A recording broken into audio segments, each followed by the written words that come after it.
Thank you, Speaker. And Speaker, I'd rise to contribute to the Energy Legislation Amendment Bill 2023. Firstly, I just want to thank the Minister. Order. D'Ambrosio. Could members please leave the chamber quickly and quietly? I'd also ask members not to have conversations in front of the mace. Thank you, Speaker.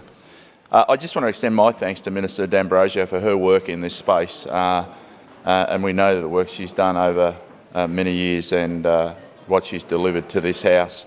And it feels like every fortnight we're here talking about updating and modifying the legislation around energy and safety regulation, and that's a testament to the sheer volume of the work that not only the Minister does but her office and her staff do.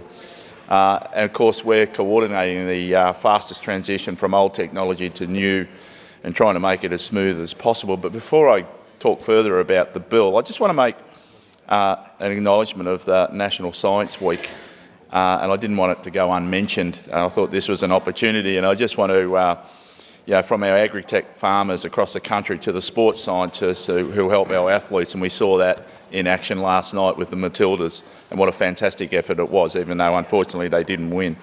But also to the people that generate our electricity and the science behind that, and for those that are working in all the new technology evolution areas, the mechanics that build our planes and cars and vehicles, and all the innovative ways of protecting and prolonging our lives. And we can't thank our scientists enough in this country, and we're very fortunate to have them. And of course the next generation that's coming through our science field. So thank you for the National Science Week. But I'll go on to the legislation. Of course, this Energy Legislation Amendment Bill 2023 is a comprehensive piece of legislation, and it's aimed at bolstering the regulatory framework for electricity and gas in Victoria.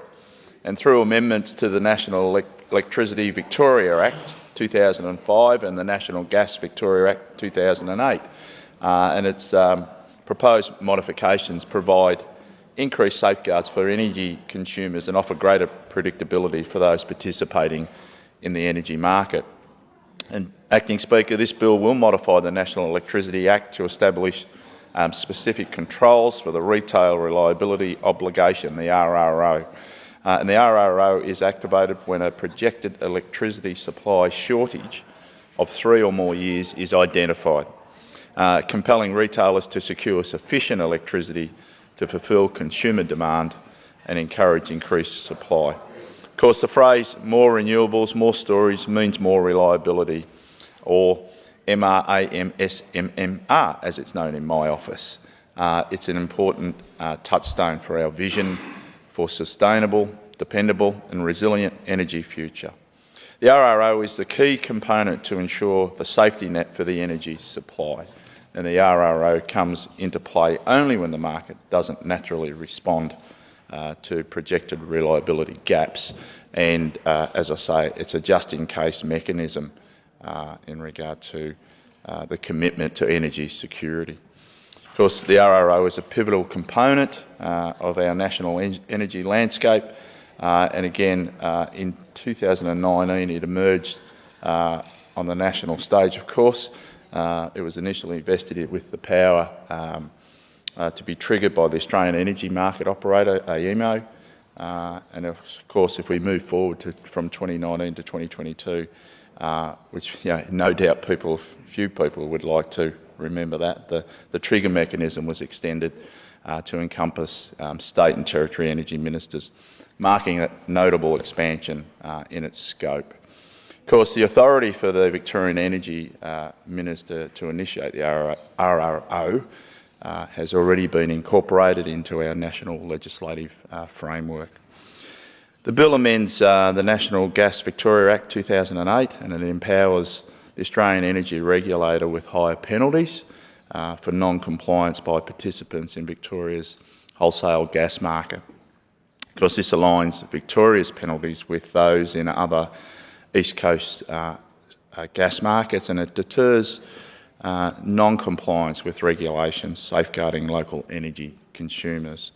And of course, Acting Speaker, it also includes minor revisions of the National Gas Act 2008 by updating references to the Essential Services Commission's Gas Distribution System Code of Practice. And of course, that refinement ensures accurate interpretation of the code as stated in the National Gas Act 2008 and enhancing clarity in the process. Of course, our commitment to ensuring transparency, accountability and fairness in energy decisions has led us to this point, and again, the introduction of the Energy Legislation Amendment Bill. And of course, this proposed legislation is designed to infuse additional layers of decision-making criteria and consultation safeguards into Victorian law. It underscores our dedication to both energy consumers and market participants, and it gives us some confidence with a bill such as this and the extra layers of protection. And the aim, clearly, it's to instil our confidence that any decision to activate the RRO is founded on some unjustifiable grounds. Of course, a key facet of this amendment involves meticulous consultation and extensive consultation before triggering any RRO. And of course, the Minister will engage in meaningful discussions with pivotal stakeholders, and they could include representatives from AEMO, the Australian Energy Regulator, the Premier, the Treasurer, and so on. And by seeking input from these key stakeholders, we ensure that the decision to activate the RRO is firmly rooted in the most current and relevant data available. Of course, once it's been set in motion, we will go further than previous governments in ensuring transparency in all of our actions. And a statement of reasons obviously will be made publicly. It will be publicly available. It will be offering a comprehensive explanation for any of the decision taken. And of course, the commitment to openness underscores our dedication to upholding accountability and of course fostering trust among all Victorians. So our strides towards reliability are rooted in our government's robust energy agenda, and one that has been born out of remarkable success. And our ambitious renewable energy targets have paved the way for transformative change, and setting the stage for investors. Our aim is to achieve 65% renewable electricity generation by 2030 and a remarkable 95% by 2035, and that will be some achievement. So I just want to come back a bit and reflect on our track record, and we've exceeded our 2020 renewable energy target of 25%. Of course, we've had to go back and increase our 2030 target from 50% to an even more ambitious 65%.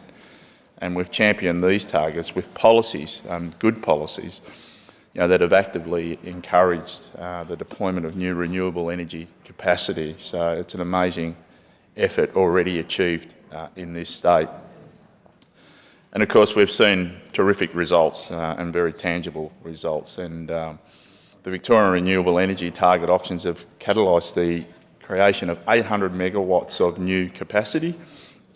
And of course, the second auction of VRET2, that'll bring forth 623 megawatts of renewable generation and up to 365 megawatts of battery energy storage.